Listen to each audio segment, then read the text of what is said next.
Breaking news. The vault is open and the fright reels have escaped. With your hosts, the Jims. Sit back and put on that raincoat because it's going to get bloody. Bloody awful if you ask me. It's alive! It's alive! It's alive! A census taker once tried to test me. I ate his liver with some fava beans and a nice Chianti. Look at me, Damien. It's all for you. Be afraid. Be very afraid. You can't kill the boogeyman. They're coming to get you, Barbara. I am Dracula. I bid you welcome. I want to play a game. Outlander! They're here. You like scary movies? Uh-huh. You're gonna need a bigger boat. This is my boomstick! I will not be threatened by a walking meatloaf. We all go a little mad sometimes. The box. You opened it. We came. Come and play with us, Daddy.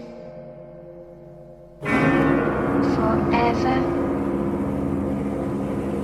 And ever. And ever. What's that like to live deliciously? What an excellent day for an exorcism.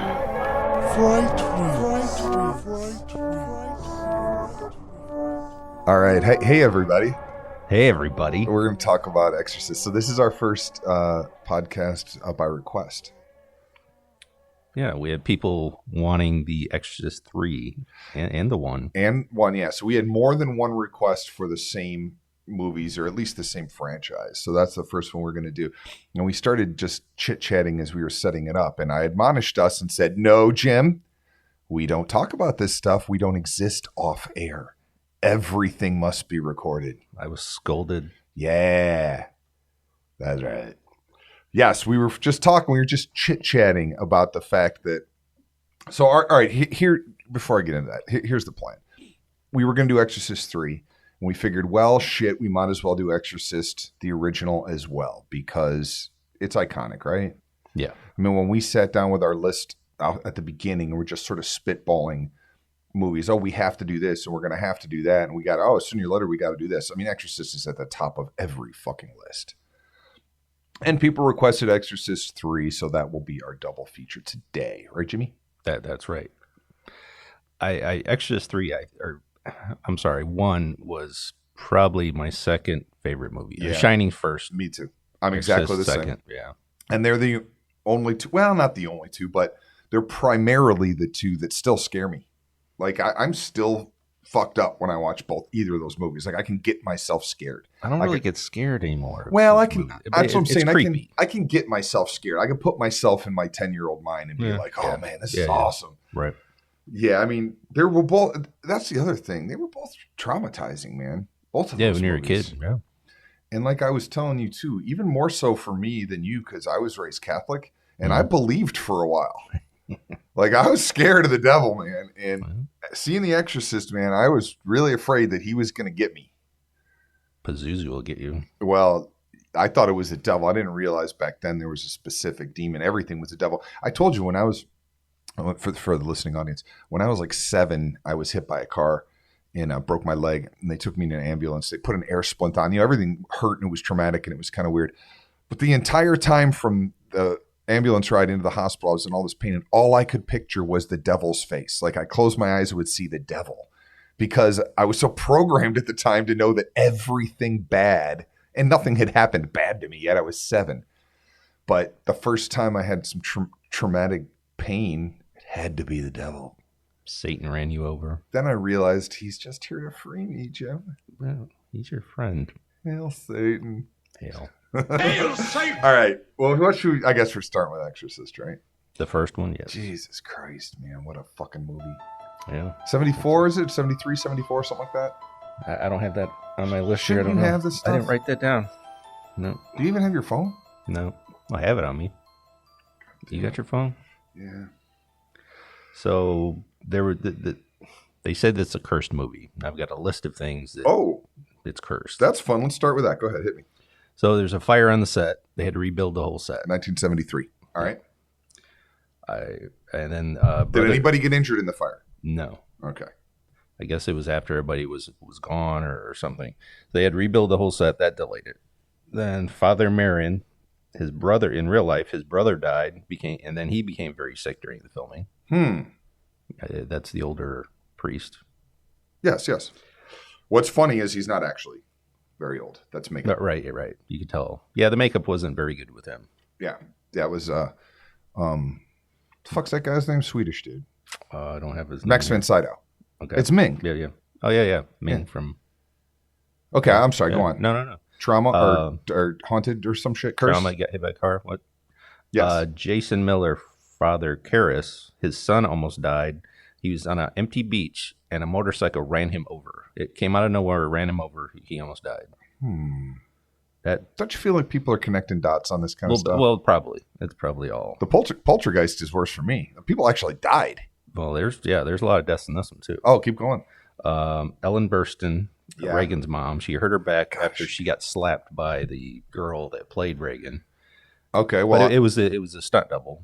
She got slapped so hard it tweaked her back, and she was out for 2 weeks. By the way, that's Eileen Dietz. Let's not leave Eileen out of this. Yeah, Eileen's my hero. She signed my shirt. Remember? Oh, the stunt. Yeah, and girl. she was Pazuzu. Oh, okay. Oh, yeah. Remember, I got that Pazuzu shirt, and she signed it. Yeah, that woman's really cool, man. She was a Manson chick in the Helter Skelter movie. She was in a bunch of shit in the 70s. Anyway, Ellen Burstyn's amazing. Did you see what's that fucking drug movie? Requiem for a Dream? Yes. That's a hard one. Yeah, that's right. But she's incredible in it. Oh, you know more than a doctor. How could you know more than a doctor? He's like, they make you real peppy, right, Ma? They make you feel good. Jennifer Connelly's in that one. Dude, I feel so bad for her in that movie. She does look amazing, but let's move on. So who else died? I mean, fuck, dude, nobody's dead. Hold on. This is all the things that delayed the movie. Oh. So a carpenter cut his thumb off. John Carpenter? No, a carpenter. Okay. It feels to me like this stuff happens on every movie. They're linking it all together. Yeah, but this seemed, I don't know. And then a lighting guy lost his toe. You want a toe? I can get you a toe. Believe me. There are ways, dude. You don't want to know about it, believe me. Yeah, but Walter. Hell, I can get you a toe by 3 o'clock this afternoon with nail polish. And Linda Blair's grandfather died during the filming. Really? So she had to deal with that. The guy that... She's really cool, too. I met her. She's a sweetheart. The guy that refrigerated the room. Oh, yeah, for the breathing and stuff? Yeah, he died. God damn. All during filming or just like eventually? This is all during filming. Holy shit, man. Maybe I take it back. The cameraman, one of the cameraman's baby died. Do you think Jesus cursed him? A janitor, he was shot to death outside the building. What the fuck? The guy that took care of the whole building. All right, maybe they are cursed, man. I guess the things were so bad, the director, eventually he got a priest to bless the set. The power of Christ compels you. The power of Christ compels you. William Friedkin? Yes. And then everything stopped after that. All the problems, all the people getting killed and hurt. Yeah. Wow. Yeah, I guess Poltergeist was just the two daughters both died untimely deaths. Right. But do you know much about the story that it's about, the book? The Exorcist? The story that the book's based on? No. Okay, so supposedly it's a true story, Well, it kind of is a true story, but it was a boy. Yeah, right. And I guess there was some amount of sexual abuse from like his aunt or something, and they think that might have manifested itself in his thinking he was possessed. I mean, there's always the debate, is it a mental condition or is there a physical possession? Are they actually being freed of a spirit, or because they believe the exorcist convinces them to believe as well? Whatever. I'm not here to debate that, but I guess the real story was a boy, and I want to say Chicago, but they said, the trauma that he was dealing with as a child may have contributed to that. I'm not sure. The point is, it's 1973, man. Only 4 years after Woodstock. We must be in heaven, man. And to put it into movie terms and horror movie terms, it's only 4 years after Night of the Living Dead. Yeah. Black and white, wonderful, but boring. And then this shit fucking hits the world, man. Yeah. Have you ever seen that? There's a YouTube video going around right now, or it has been for years. And it's like, it's 1973, 1974 or whatever. And it's at a New York movie theater. Mm-hmm. And it's like interviewing people in line and interviewing people like coming out of the theater, passing out and crying. I always talk to Mary about that. She kind of has a hard time wrapping her head around it. And I'm like, you have to remember, like, we're so jaded. Yeah. That, I mean, that was 51 years ago. I'm like, it was just different, man. They could not handle it. I think some of that was a PR stunt too. Yeah, but dude, but there was people were protesting it because, you know. Well, not to mention, okay, and here's a perfect example. We had just seen, I think it was earlier this year. It was the 50th anniversary of women being able to get a credit card without a man's signature. Like that happened in our lifetime. Yeah. To me, that seems stunning, but not really when you think back of how sort of, what's the word I'm looking for? Like cloistered or protected or sort of that women were. So like, because it was mostly women freaking out in that special. Right. They were going in there and they were hyperventilating and crying and like, oh my God, I have a daughter her age. Right. And like, they just were not exposed to the kind of thing that it would take to be able to wrap your head around something like that. It doesn't make them stupider. It doesn't make them, it's just a different world 50 years ago. First of all, there wasn't really that much violence on television. Shit, we were talking about it just 30 years ago. They were upset about Bart Simpson. Yeah. You know, they had definitely, well, first of all, nobody had ever seen anything like this in a movie. Right. Period. And those, I say women again because it was just a different time. They weren't exposed to anything back then, man. I mean, they hadn't seen so much. Maybe Rosemary's Baby, that had come out already. That one maybe would have been a close second, probably to traumatize these young people. But even the dudes, I mean, everybody was freaked out. Yeah. It was great. And the line was out the door, around the corner. I remember those. Do you remember like waiting in line for like Star Wars and shit? Yeah.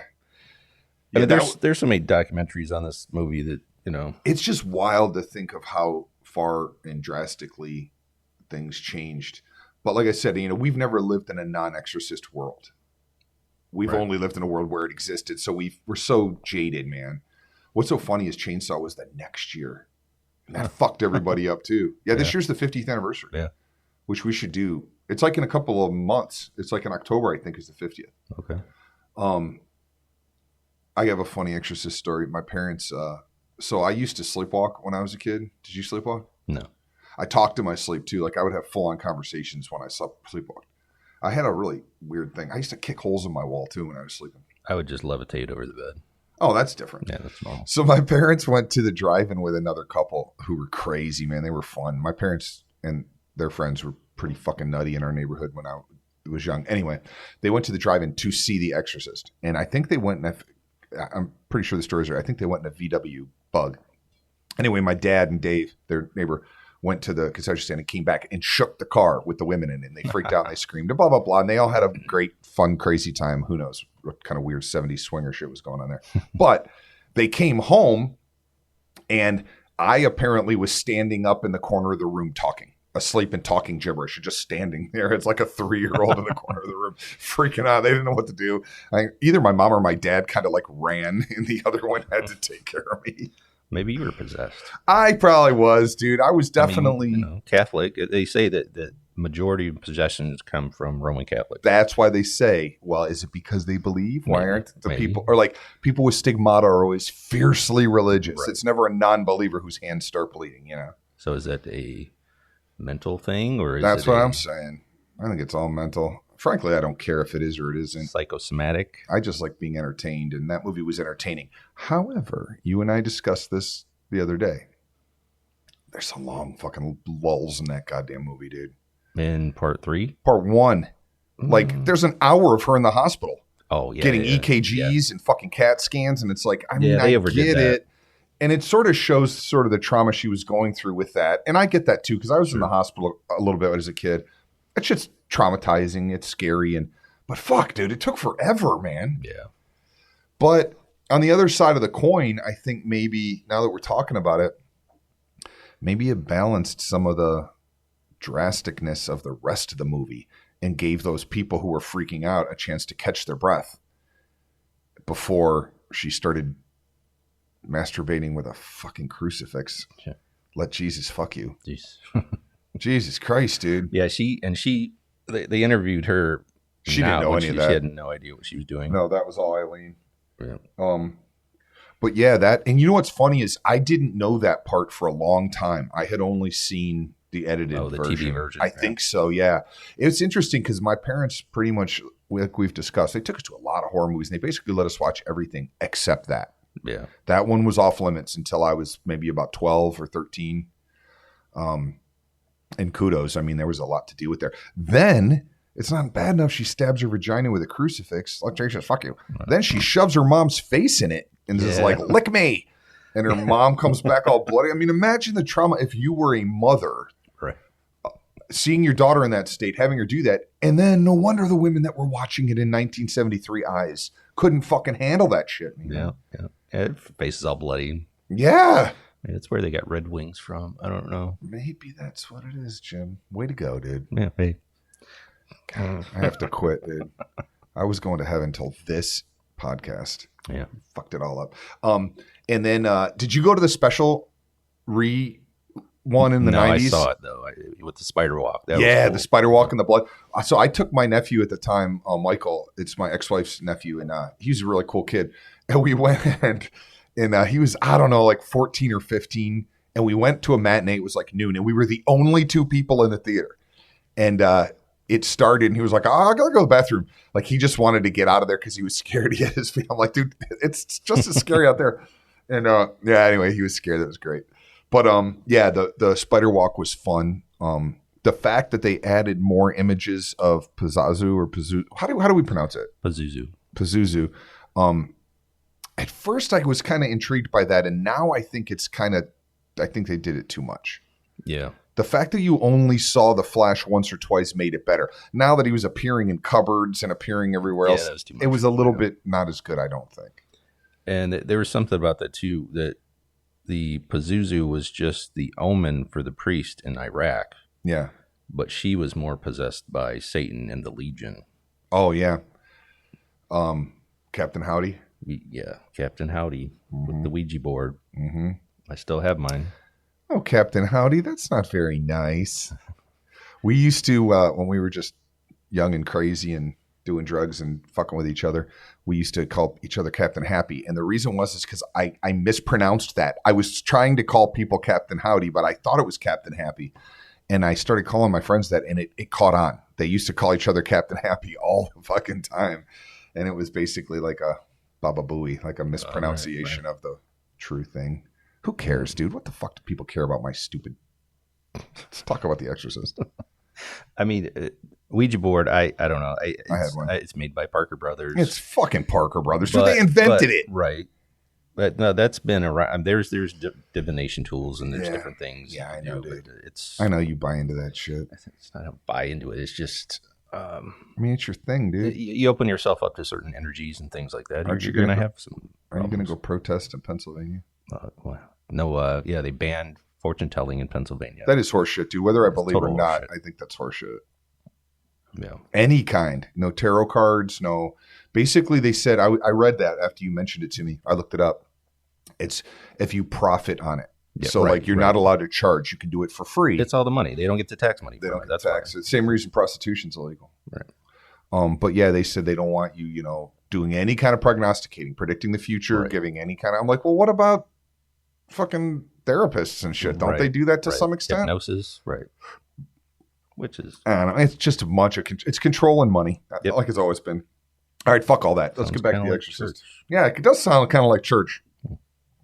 You know what was fun about that time? What's interesting for me, though, too, is kind of cool, is the fact, like I said, that we lived in a world that only where The Exorcist existed, because I kind of got them all at once. Like, I saw The Omen, Amityville Horror, The Exorcist, kind of all in one big bag of 70s Satanism, which kind of was more fun that way. And every one of them has a cross that turns upside down on the fucking wall, and which always gets me because... any cross I've ever seen in someone's house, my mother's house, for example, they're hung at the top. There's no nail at the bottom that they can spin on and then, fly upside down on the nail. I guess with the power of Satan, anything's possible. And you know what's stupid is Dee Snider stole Captain Howdy for Strange. Oh, God, that movie. I know there's people that like that movie and want us to do that movie. No. When I saw it in the theater, it was okay. I saw it a couple more times. It didn't hold up. Actually, you kind of look like Longlegs if you think about it. A little bit. Man, is his acting bad in that movie? Yeah, it's really bad. But I mean, that's really more of a fetishist thing. I get people liking it from that end. There's a lot of fetishist and sort of rapey and so I think that BDSM and all that stuff. All the movies about Satan in the 70s kind of led to the Satanic Panic in the 80s. And that's true. Then you throw in the D&D and Dungeons and Dragons, and oh my God, I can't play that. 7 inches of magic. Satanic Panic.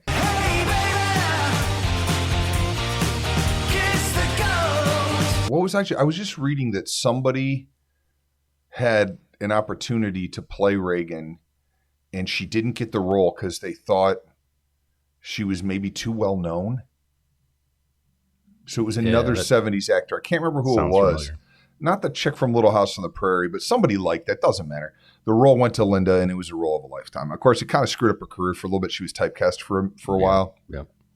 And then she kind of did Roller Boogie and all She's in Playboy. Like that. Yes, she was. But she was in some really awful movies. Part 2 was horrible. Exorcist Part 2, The Heretic comes to mind. All right, guys. Watch the trailer on YouTube if you watch the trailer on YouTube. Jim and I were convinced. Now, correct me if I'm wrong, Jim. We saw it. It was so bad. We feel like we have to watch it now. Yeah. Like it was 70s music. It's the 70s thing I've ever seen. James Earl Jones is in it among 50 other 70s actors. And oh, dude, it just looks so. There's maybe some disco in it. Yeah. Maybe some song and dance numbers. I don't know what's going on. Really it looks awful, though. But anyway, Linda was great. She was a sweet little, sort of button-nosed, perfect little role for that. Like she was 12 or 13, maybe something, wouldn't you guess? Either preteen or tweener or something. Right.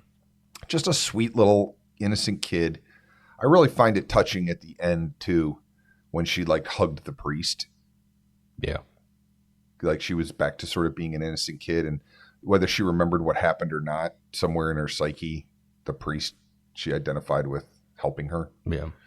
As opposed to 12 and 13-year-old boys who don't like hugging priests. Can you help an old altar boy, Father? Hey, man, it's not my fault. You went to Catholic school. I did go to Catholic school. God damn it. I'm unmolestable. That's a whole other podcast. Oh.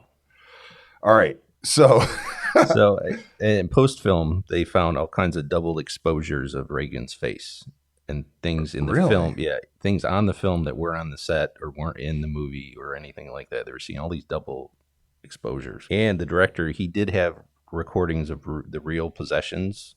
Oh, really? They don't know if he used them or not. Did you watch that fucking exorcism?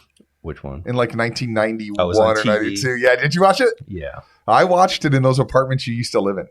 Oh, yeah. Over behind the pub with Peaker. We were at his house and watched that stupid exorcism. It was awful. All right, so he supposedly had the real deal on audio. Yeah. Was he playing it on set for inspiration kind of a thing? I don't know. They didn't say. They couldn't confirm that he used it or not.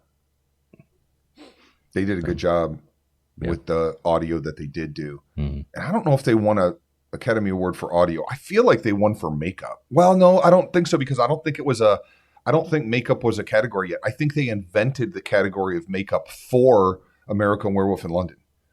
Oh, really? It was such an achievement that they decided they needed a category for it, and it won. And then Rick Baker won 8 out of the next 10 years or something. Of course he fucking did. But I don't think there was awards yet for that one. And I think it was, I want to say, was it Don Post? Or Dick, I can't remember. Dick Halloran? Dick Post? No. Magic Dick? He's the harmonica player for the J. Giles band, dude. You have a picture in your wallet of him. I have a picture of his Magic Dick in my wallet.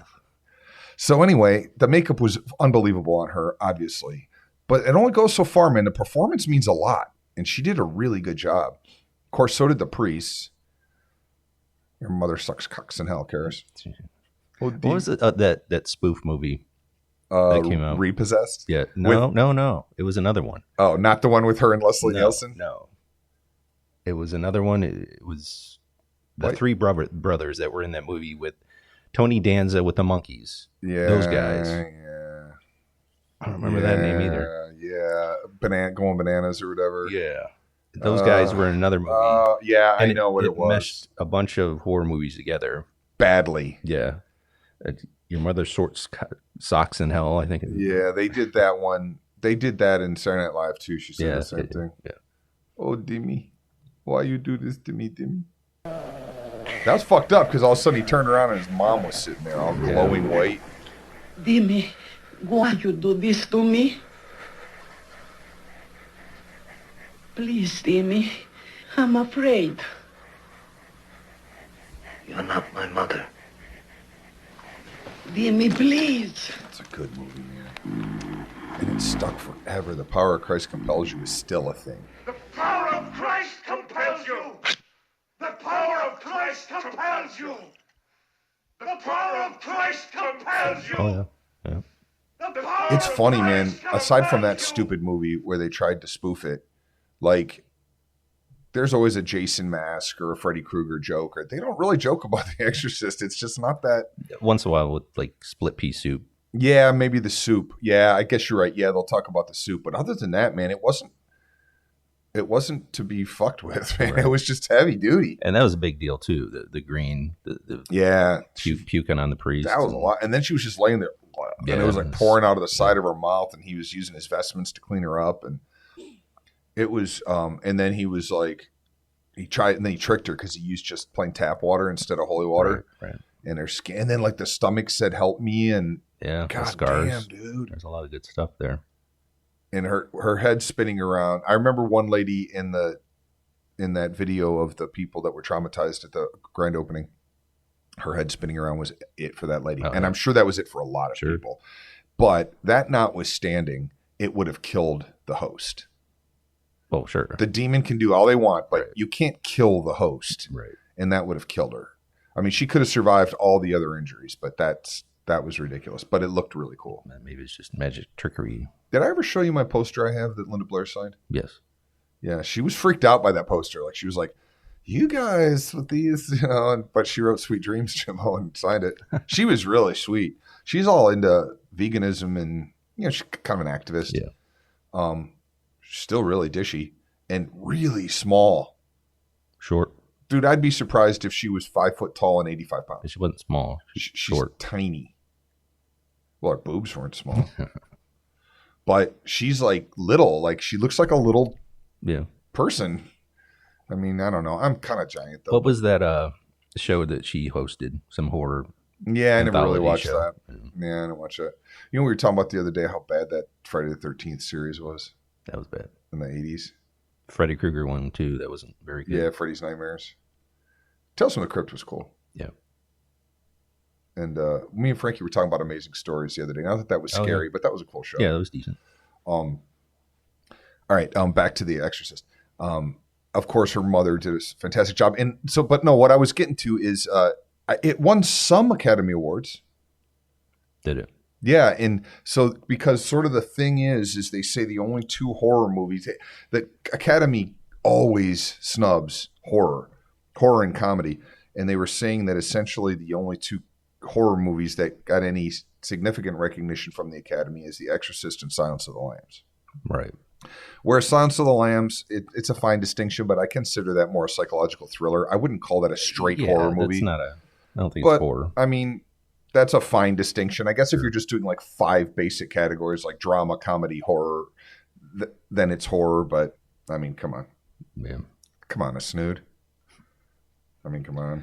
So the the beginning with the statue of Pazuzu that he sees in the desert. It's in Iran or something? It's Iraq. Oh. And on the they made the statue, wrapped it all up. They were going to ship it to Iraq.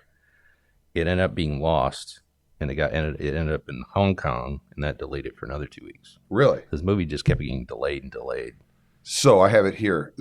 They won Best Screenplay for William Peter Blatty's screenplay, and they won Best Sound, which that would make sense. I was pretty sure of because the audio of her talking backward and all that was what was crazy. They're like, oh, it is English. It's English backward. And they were nominated for Best Picture, but didn't win. Ellen Burstyn was nominated for Best Actress. Jason Miller was nominated for Best Actor. Linda Blair was nominated for Supporting Actor. I'm sorry, Jason Miller, Supporting Actor. William Friedkin for Best Director. Best Cinematography, Art Direction, Set, and Editing. They were nominated for like 11, man. So that's a lot, man. They didn't really tip the hat to many horror movies. Like we said, one of the biggest snubs ever is Toni Collette in Hereditary. Don't you ever raise your voice at me. I am your mother. I'd be surprised. Yeah. It would be impossible for anybody to show me a better performance that year in film. I'd like to see somebody's argument and say, oh, well, look, it's, Sally Field and blah, blah, blah. Yeah. Or whoever it is in 2020 or whatever. I can't imagine somebody doing a better job than she did in that movie, man. Don't lose your head over it. Good one, dude. Good one. Dad joke. Yeah, it made it sound, didn't it? She did that all the time. That's right. Yeah, that's right. Hell Paimon. Hell Paimon. Hell Paimon! Okay, so is that about it for Exorcist? Does that put a fine point on it? I think so. Again, what we were talking about when it comes to some of these reviews, like this one, and there's really no reason to do a review of The Exorcist, like as a shot-by-shot film review, because everybody's fucking seen it. Essentially, with these older movies, and tell me if I'm wrong, it's best to just sort of talk about what it, we got out of it, what it meant to us, what our experience was with the same movie that everybody else has seen. We're not turning them on to anything new. What they never talked about was Reagan's mom. She was an actress. She was an actress as a character. Because remember, the director gets killed while she's filming. Oh, that he actually does get killed. That was another thing. He in real life died 2 weeks after that. After he got killed in the movie, yes. Because she killed him, right? Reagan killed him. He was like dead in the room, and she was sitting on the bed. That was a creepy scene too. Right. She was all like sitting on the corner of the bed, all giggling and shit. That was another death in real life. He died 2 weeks after that. And then the other thing that you and I discovered this is sort of our bridge from 1 to 3, is it doesn't line up right with the window and the stairs. No. It doesn't seem like those stairs were under a window. 50 to 100 feet away. Yeah, he jumped out the window and rolled down the stairs and it killed him. Which is fine. I see that, man. I've had some weird falls in my life when shit gets broken from falling 4 feet. So I get it. If you fall down concrete stairs from a 50-foot drop, you could easily break your neck. However, he didn't die. He didn't die. He's in a mental hospital in Exorcist 3. He did die. He did? Yes. Remember that he came back. He that talked about his spirit body. Filled his body? Yeah. Because he was a host. Yeah. All right, let's get into that. That was a stretch. So then here we go. So that was 1974, and it changed everything. Then, The Heretic, Exorcist 2 in 77. That was so bad that they waited 13 years to make another one, which was 1990's Exorcist 3, starring George C. Scott. Yeah, he's a really good actor. Always. He's probably my favorite Scrooge. He's mine too. Definitely Mary's. So, but tell the people what you told me. We were watching Exorcist 3, and we watched Exorcist 3. I didn't realize that George C. Scott's character... Yeah, he's the investigator from the first one. He went to the movies with Father Karras. Yep. Which was interesting because now that Father Karras is dead, he went to the movies with the other priest to see It's a Wonderful Life. Right. Misspelled with 2 L's. Yes. And the Pints of Blood. All right, anyway, let's get back into it. Let's get all the way into it. So yes, George C. Scott brought some credibility to the piece of shit franchise that Episode 2 had destroyed. Was it William Friedkin back to directing? I'm not sure. I'm not sure either. Let me look that up while we're talking. But then in addition to that, they strayed from the sort of possessed kid story. It was about that cop and a bunch of new crimes around New York City that they were sort of all... The Gemini Killer. Attesting to the Gemini Killer, which somebody in the mental hospital is saying, hey, I'm that guy. Yeah. And so he had to go investigate it. And when he got there, it's Father Karras. Yep.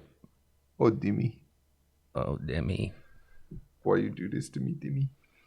So I thought it was something funny. Throughout the whole movie, George C. Scott, he's playing Kinderman. He's making jokes. Like, there's all these jokes the whole time. All this lighthearted, like joking and stuff like that. He was calling his mother-in-law the carp. And oh yeah. It's just funny. Remember he had things. that whole carp story about it was in the bathtub and it was fucking with him? Yeah. That was it was cool. I think now that you're saying that, actually William Peter Blatty directed it. Okay. The guy who wrote the screenplay of the first one. Yep. Probably his first time directing. Anyway, yeah, you're right. It was. I think that invites us into the character a little bit. Yeah. Because it was really about him. Yeah, it was. The whole movie was about, it was like a exploration into that cop from the first movie and sort of what happened to him after he dealt with an exorcism and his best friend got killed. Right. Which, that's an interesting story. It's better than just doing another kid possessed story. Sure. And yeah, so it took place in Georgetown, 1990. Well, it was fun. Remember, they were showing sort of the church shots in the opening scene, and then there was some blood, and then the dreams, and then all of a sudden, Jesus' eyes opened. His eyes opened. Hi, mommy! Like he looked like a freaking old minstrel. But that was a good shot they were going to show in the teaser trailer to make you see it, and oh my God, Jesus' eyes opened. Oh, it was so bad, though, and he looked like Kid Ray from Stand By Me. He had the mullet. You'll be dead in a year, son. He looked like fucking Kid Ray, dude. I consider Kid Ray very Jesus-like. And then there was another shot of another statue, and he looks like the Joker. Yeah, what was that statue? And he's holding a knife. I don't know. Oh, remember I was telling you that, though? So there is a saint with a knife. I went to my brother-in-law's mother's funeral. God rest her soul. She was a saint. And it was at this church in Middleburg Heights, Strongsville, something like that. Mid-Park, something, one of that area. And I'm looking around and I'm like, I'm telling my wife, I'm like, do you see all these fucking pictures? That dude's got a knife in his hand? And so there's all the stained glass, all the statues. Oh, this fucking saint has a knife in his hand in every picture. And we looked it up and there's some specific saint who always has a knife. And I don't know why. I'm sure it's nothing sinister, fun, or interesting. But so I think that's who that was. And then what's funny is they go for lunch and your boy Larry King's there. Yeah, there's a little cameo Larry King talking. The real Larry King is sitting at the dinner table at lunch. Never liked that guy. He's an jackass, but I mean, he's all right. I like making fun of him. And then I can't read this. Lemon drops. The fuck does lemon drops mean? Lemon drops and pot. Oh, that's right. That dude was talking. They went to see It's a Wonderful Life with the priest. And he said he gets lemon drops because he was at something and there was so much pot that he thought he got like a contact high and he's been addicted to lemon drops ever since. I don't know. That priest was a good character. Yeah, there was always these little jokes, these little one-liners. Well, and then after the cop had some bad dreams, then Fabio shows up. So you got two celebrities. Fabio. All these people in this dream. He wasn't famous yet, though, Fabio. No. In 90. Not quite. Like, I don't think we knew his name. He was being used as they were using him for covers of Harlequin romances. Oh, okay. And they were using him in like dream sequences because he was all buff and blonde and shit. But he didn't come out sort of as his own celebrity yet, I don't think. But then what was really fucking cool was two things. That bitchy nurse was awesome. Because there are bitchy nurses. Yeah. I mean, there's bitches in every form of life, male and women, and everything. There's just crabby, bitchy people. But I've seen it in nursing, especially older nurses nurses go through a lot, man. Sure. Mentally, emotionally, physically, everything. And it's, to some extent, it's a young person's game. A lot of times those old nurses are just fed up with dealing with fucking horseshit. And they're still great caregivers, and they're still great, but they don't take shit. And that was that woman, man. She did not take his shit. Yeah, my mom was a nurse. She was always having to call the families when somebody died in nursing home. My mom was a nurse too. Yeah. But it's funny because that ended up like those two were butting heads, the cop and the nurse, and it ended up she earned his respect for being the hard ass, straight up bitch that she was. He was kind of real cool with her after that. So that was fun, but I was really interested in the way that they killed that priest, man. Yeah, but the where every ounce of his blood was drained and put into urine sample cups on a table next to his bed, and not a drop was spilled. Nope. There wasn't a drop on the bed. There wasn't even so much as a smudge on the cups. Didn't they find one smudge? No. And it was Karras's fingerprint. Oh, wait a minute. No, it was the old lady's fingerprint. Oh, right. Remember? Who was catatonic. And they're like, there's no fucking way she did this, man. She kept wanting her radio fixed. That's not my radio. Mine's newer. I just knew you weren't the radio man. She was awesome. She was a really good character too. She was really convincing. I mean, being for an actor, you know, I love seeing people like that and looking them up. And it's like, all right, this lady's 70. What were her acting roles for the first 50 years of her career? Because I've never seen her before, you know. And she was a good character. Everybody in this movie was good, man. Yeah, but it wasn't the greatest of movies. I think you're all right. To be fair, in retrospect, it wasn't as fun, I think, as the first time I saw it. Now, I did watch it a couple of years ago, and I was fun, though. For some reason, the other day with you, it just wasn't that stimulating of a movie. Yeah. I don't know how to explain it. Just boring, man. No, I think you and I are just a harsher judge of it. You know what I mean? Of whether or not horror movies are good. I mean, it's good. We're not saying it wasn't good. Right. But it did have a lot of down sort of, the pacing of it wasn't great. Let's put it that way. The pacing of it wasn't really so great. And I'm not completely in love with the end. No. It was a little bit corny and a little bit hackneyed and sort of written in, but or phoned in, but I'm willing to forgive that. All in all, I give that movie a solid, probably B minus, which is, you know, are you more a CC plus? C plus on that one. Yeah, I can see that from you, but at the time, I quite enjoyed it. And the thing that really stuck with me, like you said, everybody talks about the white cloaked person with the shears. The shear, yeah. It got me was the old lady on the ceiling, man. He was talking, all of a sudden there was a fucking old lady climbing on the ceiling behind him. Like, that fucked me up, man. I was like, God damn. Because we're talking what here, 1990? Yeah. But I also noticed in a lot of movies with the insane people or the people that have mental problems, that ward is always the hotbed of supernatural or the portal to something. One of them is going to do something. And that's the grand old question. Right. Are they crazy or are they really free? Do they really see it? Right. That too. They're hearing voices. Well, maybe you should be listening. Right. Maybe they're the guide that we need to the other side and you don't believe them. Or like people that are like catatonic, right? And they're out and it's like, okay, but in their head, are they free? Maybe they're living in paradise in their head. And if they believe it, then who's to say, how is it not real? Just like Hellraiser 2. They're in the asylum there. Dude, he gives that dude the fucking razor. Yeah. So that guy's trouble, man. That dude saw fucking worms in his arms. Yeah. Are the insane closer to the veil, or are they just insane? That's a good question, man. You're right. That does happen a lot. Interesting. Very interesting. We just don't have enough experience in that realm. But we do have experience in horror movies, especially 1990. So that came out in 1990. I mean, what else was out at the time? Like, that's like that's the weird thing is like Silence of the Lambs. When did that come out? Around then? Yeah. What about the First Power? Remember the First Power? Yeah. With Lou Diamond Phillips and that dude that was the devil. Seventh Sign too. Seventh Sign was good with Demi Moore. Yeah. Demi. You don't remember the First Power? I remember it. Yeah. Lou Diamond Phillips was like a cop and that dude was like a devil. Was that before La Bamba? It was after La Bamba. Like, he got it because of La Bamba. It's a bad movie, by the way. I'm feeling that's around 1990. Like you said, Silence of the Lambs. But even just in general cinema, like, isn't that around Goodfellas time? Yeah. So, like, there were better movies being made for sure.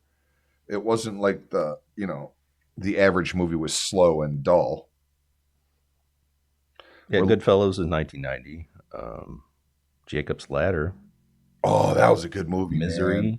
Misery came out. Misery was 90? Yep. God, that seems way off for me, man. My clock on that one is not right. No shit. Yeah. And Jacob's Ladder and Exorcist. Well, then in that case, I would say Exorcist 3 pales by comparison. Arachnophobia. I never saw that. No? I never saw the other one too with Kevin Bacon and the worms. Oh, yeah.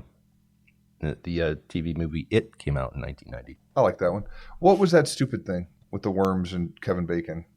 Oh, the big worms in the desert? I don't remember. I never saw it. It wasn't Slither. It was something stupid fucking like that, though. Tremors. Yeah, I never saw that one. I never saw Arachnophobia. I don't really have arachnophobia. I don't have a problem with spiders. It just, there's too much good shit going on. Like Nightbreed came out around then. Yeah. And, sorry. Considering its contemporaries, well, frankly, I mean, that one's more like a psychological thriller too, really. It's more like a cop drama or cop thriller. Yeah. You know? I mean, in the end, in the room with... It becomes supernatural and possession-y. Yeah. And then he's going to send him really to hell. Cheesy. Yeah, it's pretty cheesy. The floor breaks away and there's people down there. They're writhing. But good performance by Father Karras, but let's say even better performance by Brad Dourif. And Brad Dourif is fucking awesome. Yeah, dude. he was really good. He was great in One Flew Over the Cuckoo's Nest. Yeah. All the way through to him being the doctor in Deadwood. Right. And a bunch of little roles in between. And every one of them, he's uniquely special in the movie. You know what I mean? And he was really cool as that character. Yeah. He's just I think he intense made and that weird. movie. He did. Besides George C. Scott, but I mean, he did make that movie. And he's just intense and weird.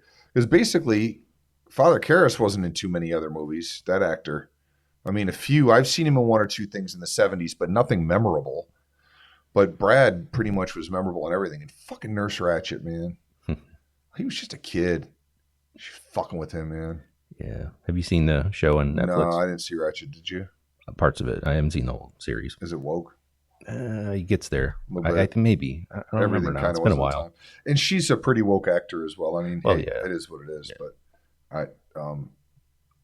I never got into that one. But I'd like to. I like the character, and I like her as an actor. Yeah. But yeah. All right. So it ends up the Gemini killer was the focal point of, or the entry point for Karras to come back. Right. So he found Karras's dead body. Yeah, and somehow. Well, wouldn't Karras's dead body be in a coffin? Didn't he talked about that? How in the dirt, and he got him out, and he restored his body, and his brain wasn't all it should be. So the Gemini killer was an actual person. It was Brad Dourif. Yeah. They found him and they killed him. Yeah. He got caught and he got killed. Yes. And then his spirit came back in Father Damien Karras's body. Yes. Oh, Demi. And then, yeah, okay, I get all that. That's kind of cool, man. They did a good job with it. They did do a good job with it, dude. That's a pretty good movie. Yeah. I mean, it's obviously there's been so much greatness in horror since 1990 that it's easy to kind of look back at that one and say it wasn't so good. But it was pretty fucking good, man, especially at the time. I would say at the time it was a B+, and for me now it's a B-. That's a fair assessment for me. Or that is to say, I give it 3.5 bloody raincoats. 3.5, huh? I say 3. You give it a solid bloody 3. Raincoats. Mm. Yep. Is that a copy of the sports section you have on the floor? Would you have a little chow or something? That's what he fucking was asking him when he was walking around with his raincoat. Yeah. It's like, why do you have pictures of the sports section all over the floor? Do you have a dog? You like a little Huey Lewis in the news. A little chow. You like Huey Lewis in the news? Yes, I do. No. Paul, what a dick. That was what's his name? Paul was a dick. Yeah, Jared Leto. Jared Leto. And he's a dick too. He's a great actor, but he's a fucking dick. Speaking of dicks coming to town, Yngwie Malmsteen's on his way to town soon. He's coming to Lorraine. I've never heard anybody say anything about that guy that was positive as a person. Obviously, as a player. But everybody fucking hates that guy, man. In the industry, out of the industry, it's just like, ugh. Anyway, so yes. So our thought is we need to go back and watch The Heretic Part 2. Yeah. Oh, man. Maybe we should do a slew of Part 2s. Yeah. That's a good one. That's awful. Frankly, Texas Chainsaw with Chop Top is pretty bad. Right. Maybe we could do that one. Throw that one in the mix. Hellraiser 2 don't count. That's a really good one. Yeah. Freddy. I don't know. Part 2. Yes. You don't know about it? That was good. No, my God, dude. Are you serious? I don't remember which It's one. the gayest movie ever made. Which one? They do what a whole happened in that one. His coach gets like that's right. chained to the wall and he like beats his ass to death with a towel in the shower. And that's really gay. really gay and like and just fucking hilariously ridiculous. There was one that was good. It was a sequel of that. 3, The Dream Warriors. Okay. Yeah. All right. Dude, 2 is so homoerotically bad that it has to be spoken about out loud. So we should do those 3 together. That one, The Heretic, and Chop Top. Texas Chainsaw 3 or 2 rather. Sure. We'll get around to that. I mean, I don't think it's for now. There's so much going on between now and Halloween. Like we have to start pumping these out like one a week because we have to do everything for Terrifier. Yeah. We have to do Michael Myers. Sure. We have to do Trick or Treat. We got to do Hereditary at some point. We have to do Hereditary soon. I just watched that again the other day. And it's the 50th anniversary of Chainsaw. Right. So we got to do that. So we got to get on this shit, man. Because Halloween's only 63 days away. Uh-oh. Yes. Uh-oh. Exactly, Jim. Fuck, you act like you don't know and don't like it. It's great. You're too Best busy, time of the year. You're too busy fantasizing about whipping your naked coach to death in a shower. Well. Guess we learned something new about you, Jimbo, you friggin' fag. You want to make out or something? No. Fucking Mr. Who's your gym coach in the 10th grade? I don't remember, but he didn't look like at her face and checking us off coming out of the shower. He just looked down. Yeah, I had a coach too that in junior high that he just looked at our wieners as we walked out of the shower. Wiener. He sat there with a clipboard and a chair and just watched us walk out. And that's where this podcast went. Little and floppy. Always with the penises. So many penises. That's not my fault, dude. It's all your fault. You brought up fucking loving Freddy 2. It's great. Yeah. It's right up there with the East End boys and West End girls. Oh, Pazuzu's big serpentine penis. He did have a weird serpentine penis. Description. Yeah. I like Pazuzu, man. You know what's so funny? As much shit as I talk, and I don't believe in this and I don't believe in that, there's some little things I won't fuck with. Like, I don't want a Pazuzu in my house, man. Like, there's a level, I have a line. A statue. I almost bought one. I almost did too. And then I had to check myself and was like, what are your real beliefs, dude? I'm like, aside from joking, I'm like, for me, if I'm being honest, I have I don't fuck with you, you don't fuck with me attitude regarding the occult. No, it's fun, but I'm not going to tempt Pazuzu and find out I was wrong. Yeah, there's certain, you go a certain, I'll go a certain. There's a line. Level. Yeah, there's a line. But yeah, you don't cross a certain line. Yeah, and for me, that's Pazuzu's snake-like penis. He's the demons of wind. Is he really? Yes. He's the fart demon? Gives me the wind something terrible. Maybe. Apparently he is. Shouldn't we do long legs too? Yeah, we got to do long legs. Oh, but it seems I wore my long legs today. We've both seen it twice now, and it's current. Should we do long legs next? Yes. All right, so. We'll do long legs next, guys. Thanks for listening. On behalf of myself, I'm Jimbo. I'm Jim. And I'm Jim. No, I'm Jim. That's true. We're the Jims. Later, guys. See you.